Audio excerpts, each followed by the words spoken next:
Selamat pagi Bapak, kami dari kelompok 2 akan mempresentasikan hasil rangkuman kami tentang materi yang ketiga, yaitu Aesthetic Experience and Aesthetic Value. Saya Milani, dengan teman-teman yang lainnya, Maulina Dwi, Erik Putra, Mohgazi, dan Maharandiang. Yang pertama mulai dari saya. What possesses aesthetic value? In a broad view, it can be found almost anywhere in artworks and natural objects, but also in many everyday things such as our clothes, the decorations of our living spaces, everyday artifacts from toasters to automobiles, packaging, and the appearance of our own faces and bodies, the artificial environments we create, the food we eat, and so on. The next is aesthetic concept. An aesthetic concept is a concept of a type of property that play a crucial role in aesthetic judgments or evaluations. Concept of properties like being graceful, elegant, vivid, and balanced. The last one from me, aesthetic experience. According to Scruton, aesthetic experience consists in the appropriate enjoyment of an object for its own sake. However, it is somewhat hard to pin down what the appropriate enjoyment consists in. To wrap up, it's not clear that enjoyment is always required for a positive aesthetic experience. We may value the experience offered by shocking or fantastic works of art without necessarily enjoying it. The next part will be explained by Maulina. Yes. So, aesthetic pleasure is kind of double pleasure. One, pleasure is an object and pleasure in appreciation or discovery of value in the object. However, it appears to be available in situations that we would not usually classify as aesthetic. There are many experiences that we would consider aesthetic that it does not cover, and many non-aesthetic experiences that it does cover. Aesthetic experience is object-oriented and can be directed toward a wide range of object aspects, such as forms, qualities, meanings, and meanings. Next. Walton, Scruton, and Levinson stated that to appreciate something aesthetically is to attend to its form, qualities, and meaning for their own sakes, and to their interrelations, but also to attend to the way all such things emerge from a particular set of low-level perceptual features. Aesthetic experience is the experience of discriminatingly attentive to forms, characteristics, or significant elements of things, whether for their own sake or for the purpose of this particular experience. Next. Aesthetic values comes in two parts.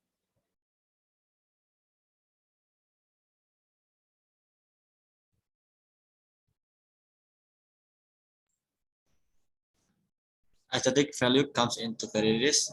One, there is the intrinsic value of aesthetic experiences themselves, by which adjustment that they are valuable in themselves. And two, the instrumental value of objects capable of delivering aesthetic experience to those who understand them. Next.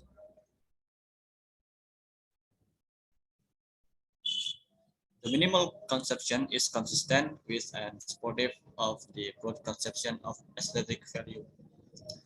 In defining aesthetic experience, it makes no mention of art or of properties typically possessed by artworks, but not other objects.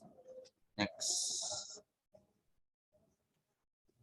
It might be asked how the experience of attending to objects for their own sake in the manner described by the minimal conception should be possess any intrinsic value at all. The answer is simple. Experiences that are pleasurable, enjoyable, or satisfying in themselves are among the things we value for their own sake.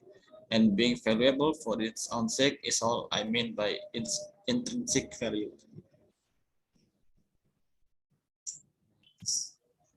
Okay, then an alternative approach. An alternative approach talking to aesthetic experience as the basic aesthetic concept is to take certain objects of experience such as aesthetic properties as providing the basis. Carroll states that he wants to preserve a distinction between aesthetic value and artistic value. And so, if aesthetic properties are the source of aesthetic value, he cannot simply identify them with any property capable of contributing to the value of an artwork. Next, the list of properties that purport to define aesthetic experience is defective, not merely incomplete or unclear. So he is happy to say that properties that contribute to ethical or cognitive value of a novel are aesthetic properties. There is both positive and negative aesthetic experience.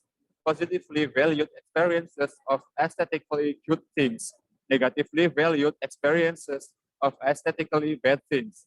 The conclusion is that aesthetic experience is valuable for its consequence.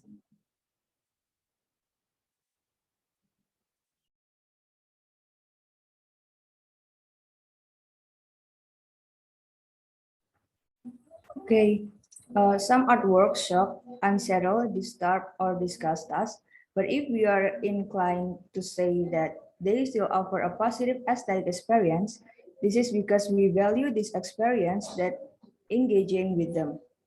Here we find positive instrumental, even perhaps survival, value in the experience, but we would not count it as positive aesthetically. Next.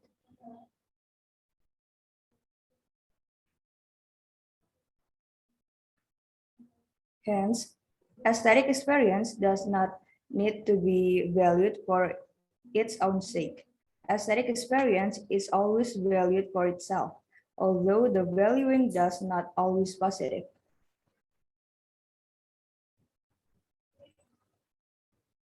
So the conclusion is, even if there is a way to pick out aesthetic properties without appealing to aesthetic experience, the mere cognition of such properties does not imply that any particular experience has occurred. The roads to understanding aesthetic experience explored in the second section of this paper. In particular, the minimal conception are more promising. The minimal conception provides a very straightforward way to understand aesthetic value and explain why it is broadly available in the world we encounter.